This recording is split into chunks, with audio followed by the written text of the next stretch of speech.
Hi everyone, this is going to be a first in a series of recordings looking at the People's Health module, working our way right through from medieval Britain to modern day and including some exam techniques as well.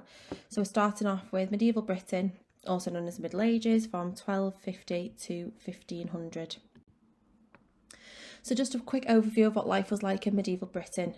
So medieval people believed that God was all powerful, so almost everybody was Christian in medieval Britain. Priests cared for people in parishes, monks and nuns lived in abbeys and monasteries, which were really important for public health as well. The labourers and the peasants did all of the hard physical work. Farming, this was seasonal work, so where the sort of main bulk of the work is done in spring and in summer. And poor harvests would lead to a lot of starvation, particularly as 90% of the population lived in the countryside during this period.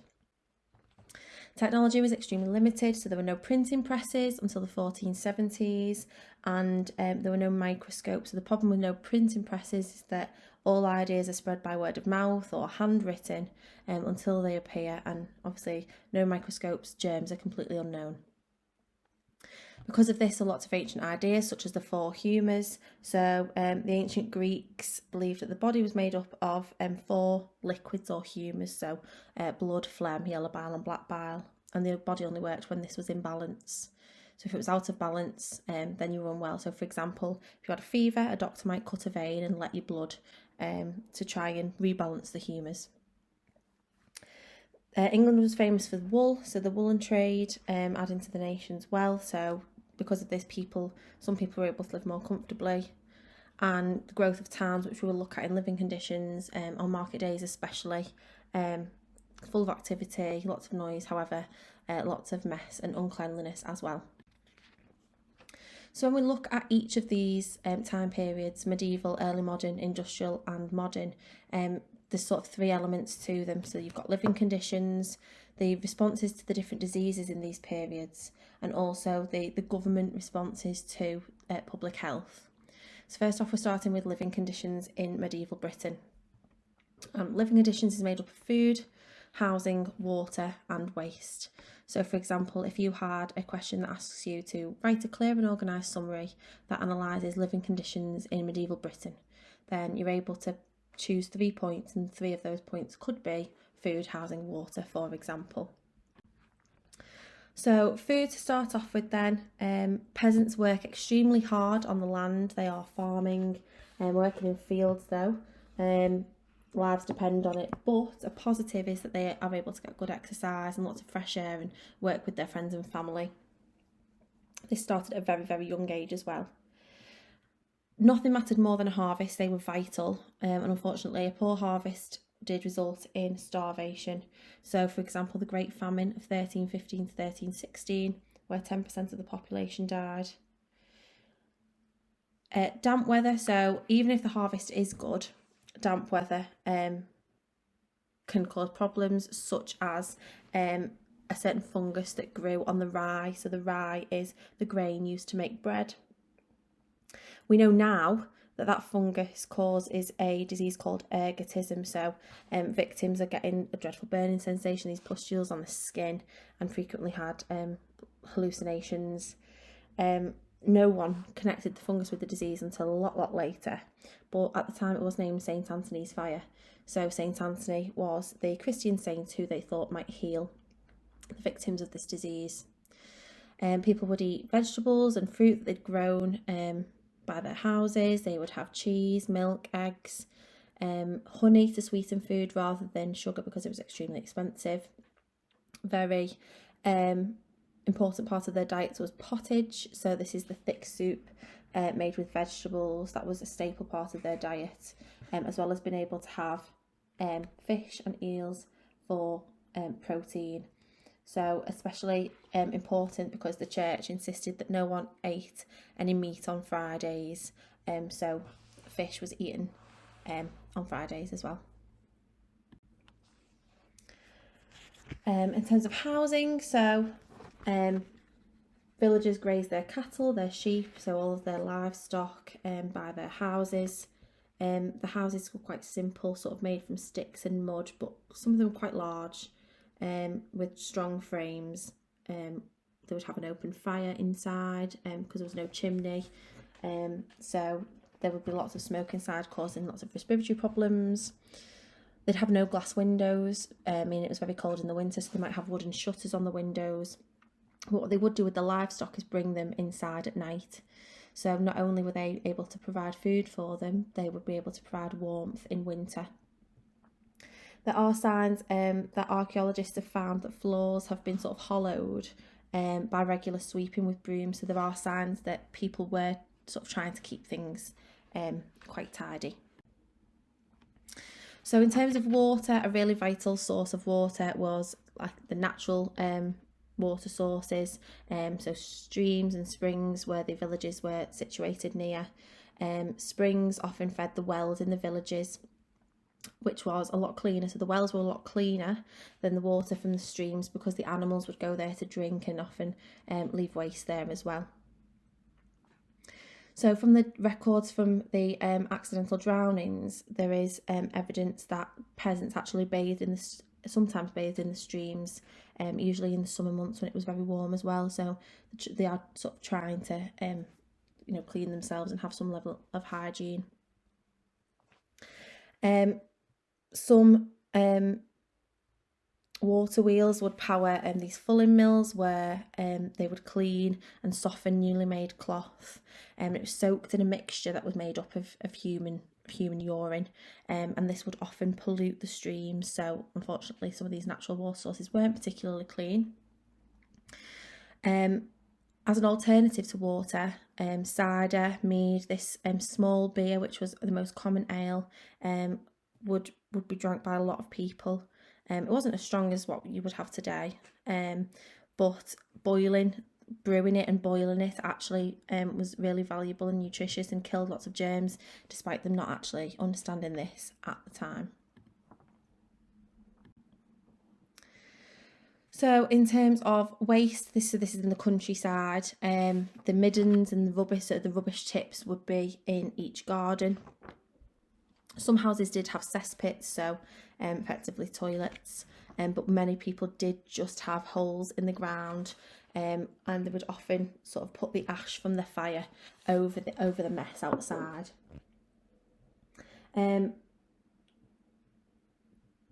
The waste could be used as fertiliser, so that could be taken and used on the field as fertiliser, and there's evidence that moss was used to clean sort of as loo paper.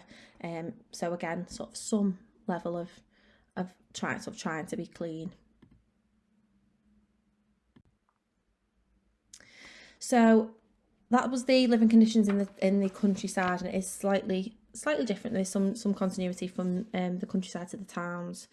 So peasants would take food and other goods to the towns to be able to sell to these marketplaces. The same carts, however, were used for rubbish as well as food. So again, not very hygienic at all. There were no refrigerated lorries, so any meat or anything that was taken to the market would be taken just on ordinary carts. However, these carts did have grips to make them safer. So because either the roads were really muddy or unsafe, then they did have grips to try and make them safer. The markets provided loads of jobs, so lots of barbers, tailors, people selling food, loads of different jobs would sort of take place at the markets. And again, things like sugar could potentially be sold, but again, very rare and expensive, so people used honey to sweeten their food instead.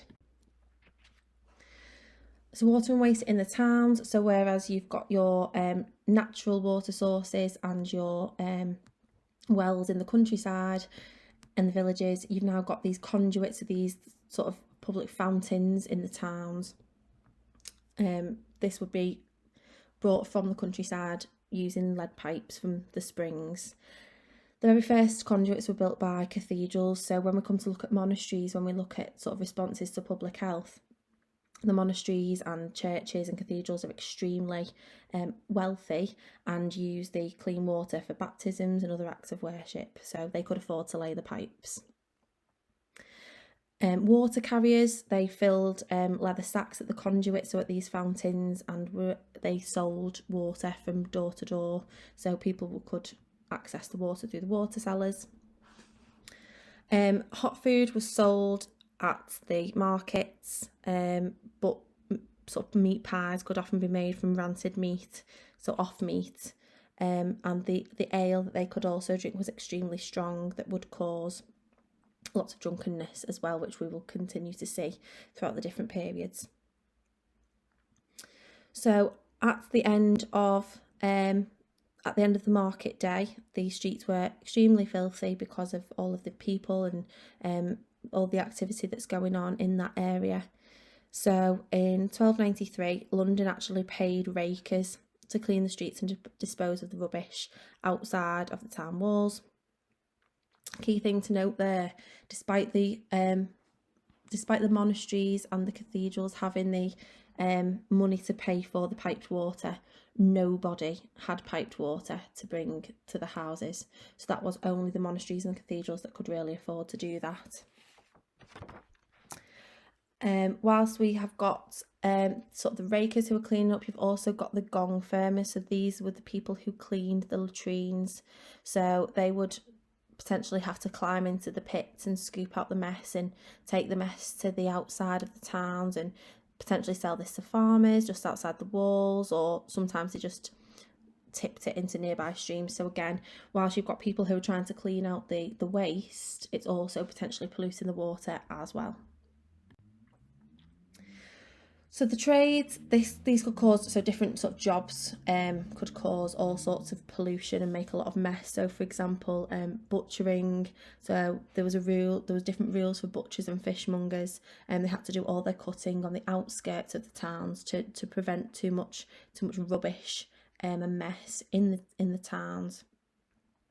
Other industries had to work on the edge of the towns as well. So, for example, people who were dyeing clothes because the liquid dyes had to be disposed of. Washerwomen, so lots of soapy water.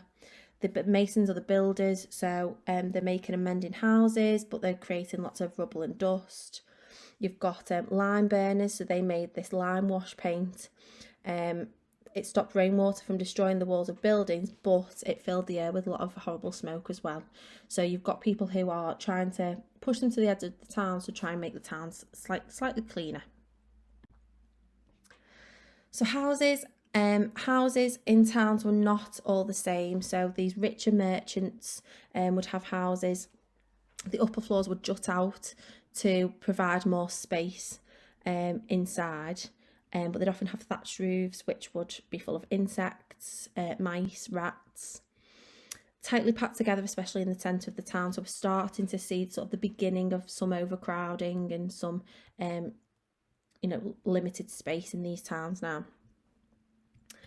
As you sort of move further out towards the outskirts of the towns, lots of people would have gardens with lots of flowers. So they would often grow flowers because they thought the scent purified the foul air, the bad air that would cause disease, which is miasma, this invisible poison in the air, which we will look at in a lot more depth when we look at the Black Death. They would have similar food to the villages, so that wasn't too much different. Stagnant rainwater in the puddles, so that added to the smell that people thought was dangerous. So this stagnant rainwater that smelt a bit, people again linking that to miasma. The poorer areas were usually the most dirty and the most cramped, but one sort of positive was that the rich citizens who also lived in the towns could do more to limit the problems, so were able to put some money back into the towns. So that's living conditions both in the countryside and in the towns. So our sort of second section of each time period are the responses to the different diseases.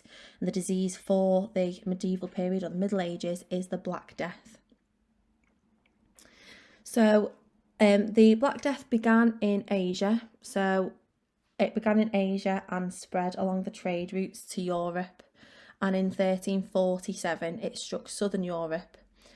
People in England thought it wouldn't reach them, but obviously it did. By 1349, it reached England, Ireland and Wales. The Plague is caused by a germ, and the germ lives in the guts of fleas, and this is called Yersinia pestis. So this is the germ that lives in the gut of the flea. The flea then can bite the victim or live on rats, so rats in particular, spreading that round with the fleas on them, and then the rats are getting onto the ships and able to spread to different places. Today it could be treated with antibiotics, but they had no idea what caused it at the time. They had no idea about the links with rats and fleas, and they had no idea that germs existed. Okay, so really quite scary that they didn't know what caused it at all.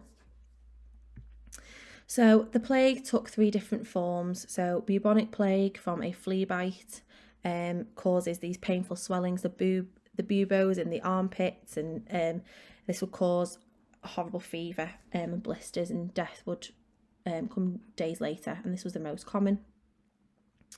Septicemic plague, so the infection reaches the bloodstream, you don't have any buboes, and this can sort of rot fingers, toes, nose. And finally, pneumonic, so breathing in cough droplets from someone who is already infected, coughing up blood, and again, death within a few days. So, like I've just mentioned, nobody knew what caused the plague. No one had any idea about the germs, about the rats and the fleas. So they had lots of different ideas. So one, like we've said, medieval Britain was extremely religious. Majority of people were Christian, so they believed that God was punishing them. So if something struck a town or a village, it was thinking that God was punishing the people for being sinful. The movements of planets, so this sort of strange movements, unusual movements of the planets, some blamed it on earthquakes in various different lands as well. Miasma, so this invisible poison in the air, this was thought to be present where the air smelled bad or where sins had been committed. So this invisible poison that they thought caused disease. So again, they do things like carry around posies of flowers to try and get that nice scent to purify the air. They also thought if the humours, like I mentioned previously, were out of balance, and this could be why they are catching these diseases. So they're the 4 key sort of main causes about death. So in terms of cures, because they don't know what's caused it, they have no idea how to cure it. So some of the things that they did was they applied chamomile lotion to the buboes. So it's made from plants, and it's often used in modern medicines as well. It might have eased the pain a little bit. Tying live toads or chickens on the buboes, potentially to warm and soften these hard swellings that would be on the body.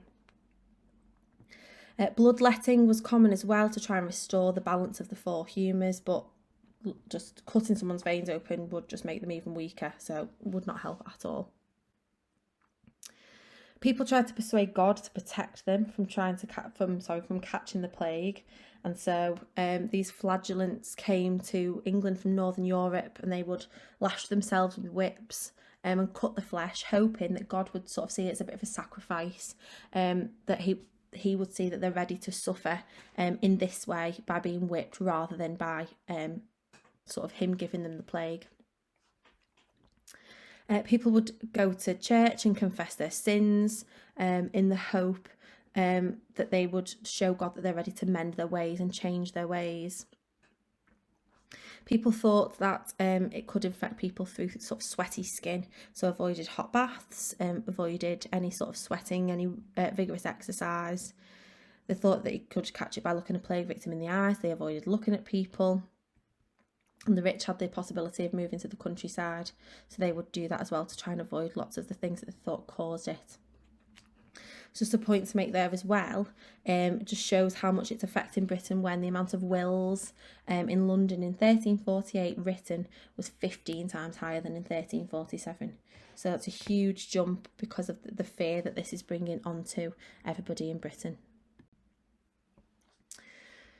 So looking at the public health now and looking at sort of responses to public health. So a big part of that is the monasteries in medieval Britain.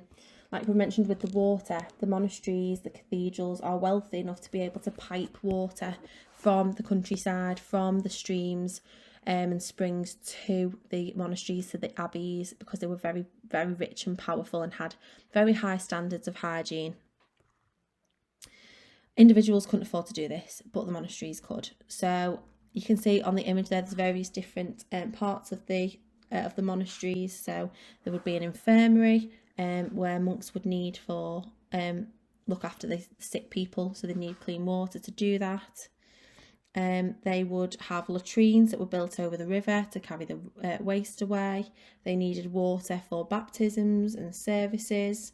They had clean water piped to sort of kitchen areas where they would be able to wash up, and overall they had very sort of high standards of hygiene, most likely because they're extremely powerful and rich institutions that can afford to have this water piped to them. So it is coming across, isn't it, that we've got the wealth of the people that are able to escape from the towns when the plague is hitting, that are able to have the water piped to the houses. So these levels of cleanliness and health are often coming from money. So some examples of medieval towns then, they could be extremely dirty and unhealthy, but they did try and deal with some of the problems. So these are some of the local government initiatives, things that they introduced in their different areas. So we've got Carlisle, King Edward III reported that streets were filled with dung heaps and other filth that corrupted the air. However, the town couldn't afford to clear the mess, so it's been sort of looked at, but not really anything done for it. In York, King Edward I, he wrote to the authorities and ordered them to clean the streets and bring in new rules to keep it clean. York was, quite wealthy as well, so King Edward wrote to them. In Norwich, people were publicly named and shamed by the courts if they'd been polluting and dumping waste. In Winchester, the Butchers Guild, so the organisation that will set standards and set prices, they were set up to check the meat and again set the standards. In Shrewsbury, King Edward I gave money to pave the marketplace and gave permission to tax the wealthier citizens as well, so to sort of force them to take some responsibility.